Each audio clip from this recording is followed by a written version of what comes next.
হলুদের উড়াধুরা পাগলামির পর অবশেষে আমরা বিয়ের ভেন্যুতে এসে পৌঁছালাম।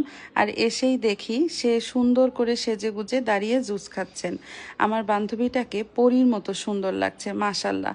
ওকে ফাঁকা পেয়ে নিজের মন মতো বেশ কয়েকটা ছবি আর ভিডিও তুলে নিলাম, কারণ এগুলোই তো জীবনের স্মৃতি হয়ে থাকবে। আমরা সাজুগুজু করে আছি বলে বড়দেরকে বললাম বাকি কাজটুকু তোমরা সামলে নাও। নিজেদের কাজের সুবিধার জন্য মালাটাকে স্বপ্নিলের ঘাড়ে তুলে দিল, আরও নিজেকে কি না কি ভেবে হাত নাড়তে শুরু করলো। পাগলদের পাগলামি আর যাবে কোথায়। আর এই যে বর বউয়ের মালা তারা পরে দাঁড়িয়ে আছে, আর আমরা অপেক্ষা করছি আমাদের নতুন দুলাভাইয়ের জন্য। অবশেষে তিনি গেটে এসে পৌঁছালেন। আর এই যে আমরা কিন্তু ভালো মানুষ, শরবতে কিছু মেশাইনি।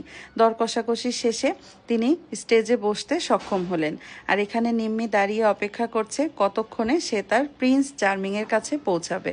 এই যে শুভ দৃষ্টির পালা। এই যে এত হাসি খুশি বউ আমি আমার জীবনে দেখিনি। মাশাল্লাহ, ওরা যেন ভালো থাকে, সুখে থাকে, নতুন জীবনটা যেন অনেক সুন্দর হয়। আর একটার পর একটা ছবি তোলা পর্ব তো চলছেই। এটা ওদের পারিবারিক ছবি।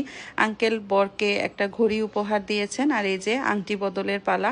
একটার পর একটা বৈবাহিক যে রিচুয়ালগুলো থাকে সেগুলো তো চলছেই। অবশেষে মালা বদলের পালা চলে আসলো। দেখুন কি পাগলামিটা করে। সবাই ওদের জন্য দোয়া করবেন, ওরা যেন ভালো থাকে, সুখে থাকে, আর আপনারাও ভালো থাকবেন।